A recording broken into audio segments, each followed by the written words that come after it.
I'm Anna, and up until recently, I thought I had everything figured out.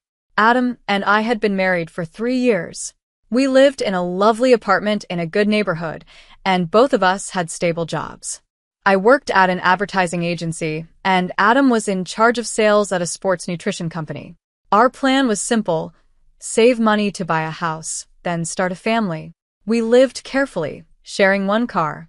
Every morning, Adam would drop me off at work before going to his office, and in the evenings, I'd find my own way home. It wasn't always easy, but we were determined to stick to our plan. Then Adam's sister, Mary, came to visit with her 3 kids. She was a single mom. Her husband had died in a car accident. Adam's parents, my in-laws, were very protective of her and wanted to make sure she never felt lonely. That's why they sent her to stay with us. When Mary arrived, Adam was thrilled. "Isn't it great to have them here?" he said as he helped with her bags. I nodded, trying to be as excited as he was. "Sure, it'll be nice to spend time together." At first, I thought Adam's attention to Mary and her kids was kind. He played with the children, listened to Mary's problems, and went out of his way to make them feel comfortable. But as days went by, his focus on Mary grew stronger. He started asking me to put her needs first too. "Anna, can you help Mary with the kids' laundry, or why don't you take Mary shopping? She needs to relax." I was already tired from work, and now I had to take care of Mary and her children. The situation got worse when Adam said, "Anna, Mary's going through a hard time. We need to make her stay as comfortable as possible. Can't you be more understanding?" I stared at him, disbelief filling me. "Adam, I'm trying, but I'm tired too. I work all day, then come home to cook and clean for everyone. I need a break as well." He frowned, clearly upset by my answer. "Mary is a single mom. She needs our support. You should be more sympathetic." As I watched Adam continue to fuss over Mary and her kids, a sinking feeling hit me. This wasn't just a short visit anymore. Something had changed, and I wasn't sure if I was going to like where this was headed. Days turned into weeks, and there was no sign that Mary was planning to leave. I was completely drained, both mentally and physically. After long days at the ad agency, I would come home, cook for everyone, and clean up the mess. Adam's constant complaints were wearing me out. "Anna, Mary doesn't like spicy food. Can't you make something else?" Adam said one evening. I held back my frustration and bit my lip to keep from crying. "Adam, I'm doing my best. I'm tired too, you know," I replied. "Mary's with the kids all day. She's exhausted and doesn't have time to cook," he shot back. I took a deep breath, trying to stay calm. "I understand that, but—" "No buts, Anna. We need to support her," Adam interrupted. I nodded, staying quiet to avoid another argument. I understood Mary was going through a tough time, but I was tired of Adam's constant criticism. I just wanted things to go back to normal. One evening, as I was washing the dishes after dinner, Adam dropped a bombshell. "Anna, we need to talk," he said, leaning against the counter. I dried my hands, preparing myself. "What is it?" "Mary is thinking of looking for a job here in the city," he said, his voice full of excitement. I froze. "Oh, that's unexpected." "Yeah, isn't it great?" he continued, not noticing how uncomfortable I was. "But here's the thing, I think you should quit your job and take care of the kids and the house." The plate I was holding slipped from my hands and clattered into the sink. "What?" "You can't be serious." Adam frowned. "Of course I am. Mary needs to work, and someone has to watch the kids." I couldn't believe what I was hearing. "Adam, I'm not quitting my job to take care of someone else's children. That's not fair." "Fair? What's not fair is expecting Mary to handle everything on her own," he snapped. I took a deep breath, trying to remain calm. "Okay, let's think about this. Where is Mary going to live if she gets a job here?" Before Adam could answer, Mary walked into the kitchen with a big smile. "Oh, didn't Adam tell you? I'll be living here, of course, with my amazing brother, who understands me and supports me. I couldn't ask for a better brother." I stared at Adam, my eyes demanding an explanation. He shifted uncomfortably under my gaze. "Look, Anna, can we talk about this later?" he said, avoiding eye contact. "No, Adam. We need to talk about this now," I said, my voice shaking. I'm not okay with this. We can't all live together. It's too cramped in this apartment for 7 people. Adam's face lit up like he had just thought of a brilliant idea. But honey, don't you see? This is perfect. We were planning to buy a house anyway, and now we have an even better reason to do it sooner. There'll be plenty of space for everyone. I couldn't believe what I was hearing. Adam, that's not the point. We can't just, but he cut me off mid-sentence, his attention already somewhere else. Sorry, Anna. We'll talk later. I promised the kids I'd play with them. And just like that, he was gone, leaving me standing in the kitchen, my mouth wide open, feeling like I'd been hit by a truck. From that day, everything changed. Adam stopped driving me to work, always with the same excuse. Sorry, babe, I'm really busy this morning. I knew he wasn't telling the truth, but I couldn't prove it. So, I started commuting on my own, both in the morning and evening, adding even more stress to my already busy days. One afternoon, I came home early from work, hoping to start dinner early. Instead, I walked into complete chaos. Mary was lying on the couch, glued to some trashy reality show, while her kids were running wild. Mary, I said, trying to keep my voice calm. What's going on here? She barely looked up. Oh, hi, Anna. The kids were bored, so I let them play. I looked around in shock. The walls were covered in crayon marks. Strange stains were all over the couch, and my beloved houseplants, the ones I had cared for over the years, were knocked over, with soil scattered across the floor. This isn't playing, Mary. This is destroying our home, I said, unable to hide the frustration in my voice. Mary shrugged, her eyes already back on the TV. They're just kids, Anna. Lighten up.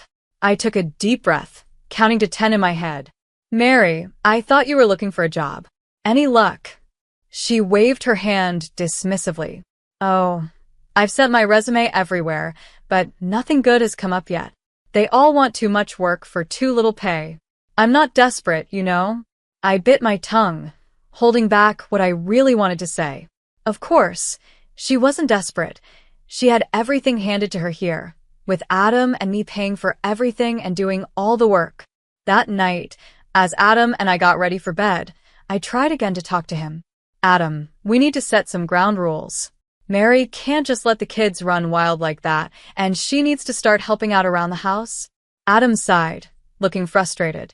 Anna, Mary's going through a tough time. Can't you cut her some slack? Slack? Adam, I've been cutting her slack for weeks. Our home is being destroyed. I'm doing all the work, and you're acting like I'm the one being unreasonable. Keep your voice down, Adam whispered. You'll wake everyone up. Look, I know it's not perfect, but it's family. We have to stick together. As I lay in bed that night, listening to Adam's soft snores, I felt even more alone. I couldn't help but wonder when I stopped feeling like part of this family, and more importantly, how much longer I could live like this. As the days turned into weeks, things at home only got worse. Adam seemed completely unaware of the chaos his sister and her kids were creating. Whenever I tried to set some rules or ask the kids to clean up after themselves, Mary would run to Adam and complain. One evening, I overheard her talking to him in a fake concerned voice. Adam, I don't think Anna likes the kids. She's always yelling at them, making them clean. They're just kids, you know. I waited for Adam to defend me, to at least say that asking kids to clean up isn't cruel. But instead, I heard him sigh. I'm sorry, Mary. I'll talk to her. That night, Adam came to me in our bedroom. Anna, look at this place. It's a mess. If you can't keep it clean with the kids here, maybe what, Adam? I asked, already knowing where this was headed. Maybe you should think about quitting your job. If you were home full-time, you could keep the house in order without putting so much pressure on the kids. I laughed bitterly. So now it's child labor to ask kids to clean up after themselves? Adam, do you even hear yourself? But he wasn't really listening. He'd been pushing this idea for weeks, and I was tired of arguing about it. You know what, Adam? Fine. You want me to quit? I quit. His eyes widened in surprise. Really? You mean it? I nodded, a plan forming in my mind. Yep, I'll call work tomorrow and tell them. Adam's face lit up with a big grin, and he hugged me tightly, not noticing how stiff I was in his arms. "Oh, Anna, this is great. You'll see. Everything will be better now." The next day, I did call work, but not to quit. I spoke with my boss and explained that I needed to take a 4-month unpaid leave for family reasons. Luckily, I had recently trained an intern who could cover for me, and my boss was understanding and approved my request. When I told Adam I had quit, he beamed with pride, shooting a triumphant look at Mary. "See? I told you Anna would come around. She understands the importance of family." As I watched them share their little moment of victory, I felt like a stranger in my own home. But I reminded myself that this was only temporary. I had given myself 4 months to see how things would play out, to see if Adam would realize the mistake he was making. The next morning, as Adam left for work, he kissed me on the cheek. "Have a great day at home, honey. I know you'll do an amazing job." I forced a smile and waved as he drove away. Then I stood there, wondering what my next move would be. I turned to face the mess inside the house. Mary was already lounging on the couch, remote in hand, while her kids ran around making a bigger mess. From the moment I quit my job, my life turned into a never-ending cycle of chores and looking after Mary's kids. I'd wake up at dawn, make breakfast for everyone, pack Adam's lunch, and spend the rest of the day cleaning, cooking, and taking care of the children. Meanwhile, Mary acted like she was on a permanent vacation. Days blurred together with the same routine. Mary would head out to shop or meet friends for coffee, leaving her kids with me without a second thought. I'd watch her drive away in Adam's car while I was stuck at home, juggling housework and childcare. Adam seemed completely unaware of how unfair everything had become. He'd come home, kiss me on the cheek, and ask, "How was your day, honey?" As if I had chosen this life, as if I was living my dream instead of his sister's. One evening, while I was serving dinner after spending hours cooking, Adam made an announcement. "So, Mary's birthday is next month," he said with a big grin. "I've got something special planned." Mary clapped her hands, excited. "Ooh, tell me." Adam shook his head. "It's a surprise, but clear your evening on the 17th. On Mary's birthday, we all got into Adam's car and headed to LeBlanc, the fanciest restaurant in town. It was the kind of place Adam and I used to dream about going for our anniversaries, but we always decided to save the money for our house fund instead. When we arrived, Adam's parents were already there, doting on Mary and barely acknowledging me.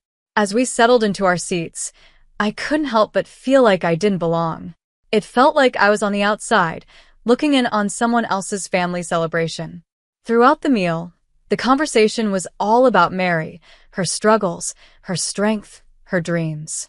I sat quietly, pushing food around my plate, feeling more invisible with each passing minute. After the main course, Adam stood up, gently tapping his glass to get everyone's attention. "I'd like to make a toast," he said, "to my amazing sister, Mary.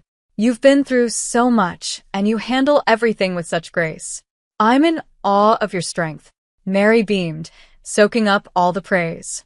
Adam continued, "And to celebrate your birthday, I have a special surprise." He reached into his pocket and pulled out a small box.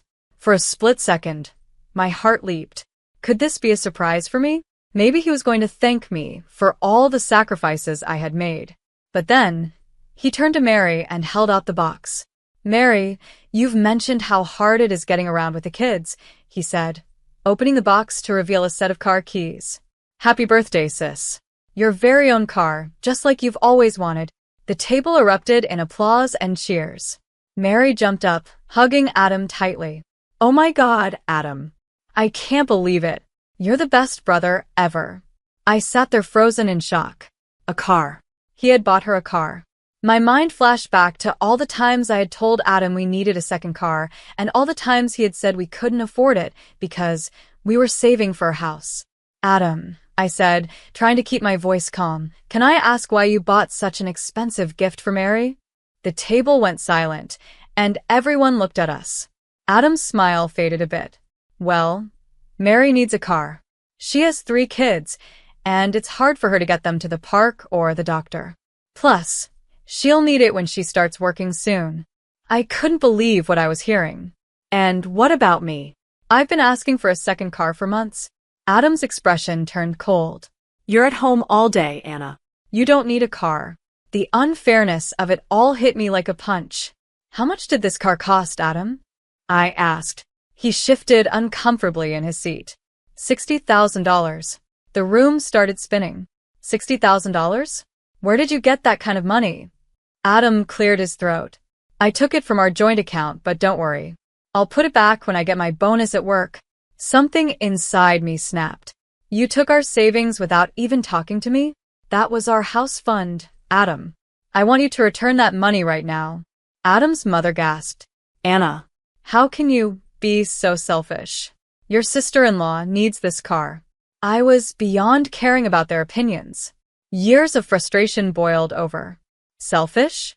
I've given up everything for this family, my job, my dreams, my identity. Adam's face turned red with anger. If you're going to be so greedy and inflexible, fine. I'll take out a loan and put the money back in our account. Happy now? No. I shouted, not caring about the scene we were making. I don't want you to take out a loan. I want you to sell the car and put our savings back where they belong. Mary, who had been quiet until now, suddenly spoke up. See, Adam? I told you she's controlling. She's trying to make you henpecked. Adam's parents nodded in agreement. Anna, his father said firmly, you need to learn your place. Adam is the head of this household. I felt like I was drowning, surrounded by people who didn't see me as a person, just someone meant to fit into their perfect family image. Adam stood up, his chair scraping loudly against the floor. That's enough, Anna. You've ruined everyone's evening with your behavior. Don't you know how to act in public? Tears stung my eyes, but I refused to let them fall. I stood up, grabbed my purse, and said, I'm leaving. Good. Adam shouted, no longer caring about the other people in the restaurant staring at us.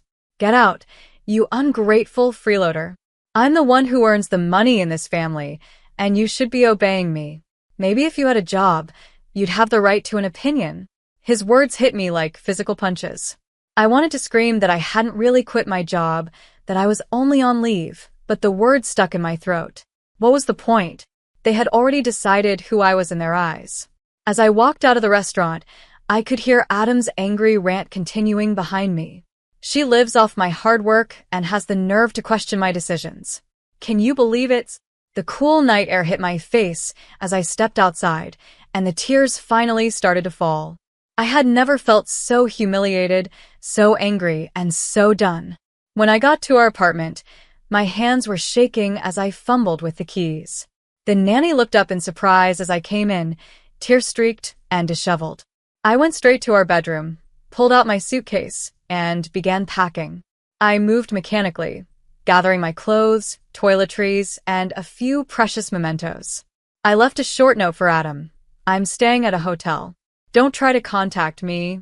The hotel room I checked into was small and plain, but it felt like a safe space.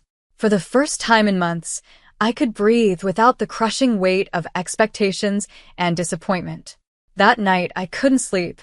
I tossed and turned, replaying the events of the evening in my mind. By morning, I knew what I had to do. As soon as the law offices opened, I made an appointment with a divorce attorney. Mary Shelley came highly recommended, known for her fair but firm approach. Mrs. Frank, she said, shaking my hand. Tell me what brings you here today. I poured out my story.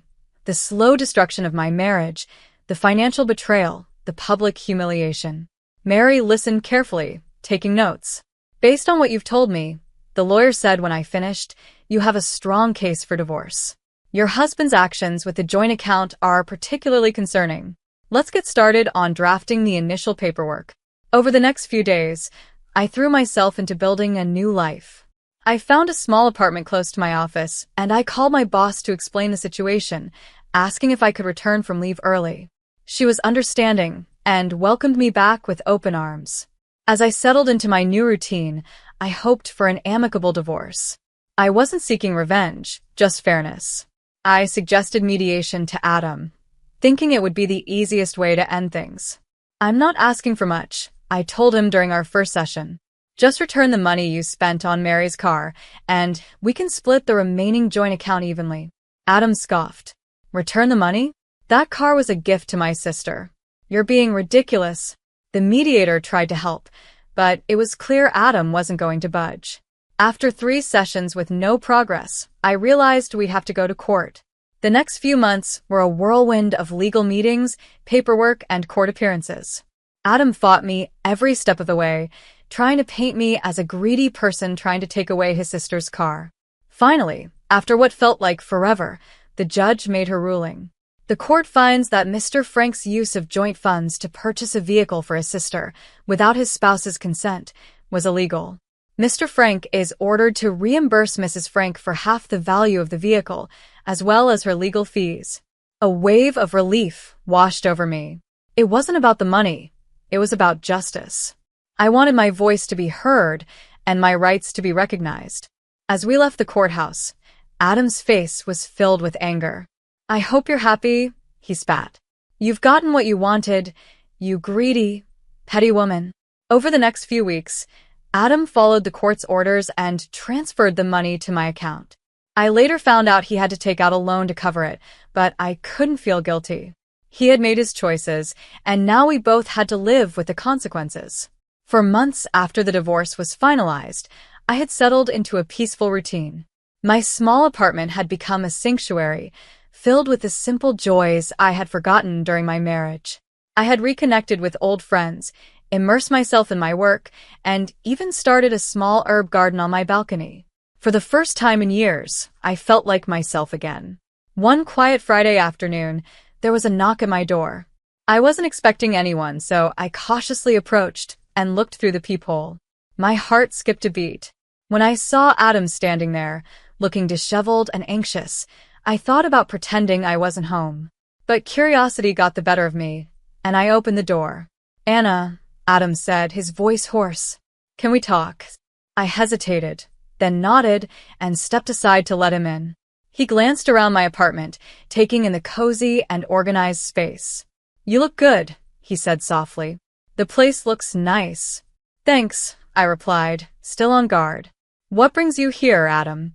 He sank onto the couch, running his hands through his hair. "I messed up, Anna." I see that now. "I came to apologize and, well, to ask for your help." I sat in the armchair across from him, waiting for him to continue. "I lost my job," he blurted out. "The company downsized, and I was let go. I'm still paying off the loan for Mary's car, and I'm barely making ends meet. Mary, she refuses to sell the car or get a job. Says she's not ready yet." A small part of me felt a twinge of satisfaction hearing this, but I pushed it aside. "I'm sorry to hear that, Adam, but I'm not sure how I can help." He looked up at me, his eyes pleading. "The apartment is a mess. Mary doesn't clean, and the kids are out of control. The landlord is threatening to evict us because of the noise and mess.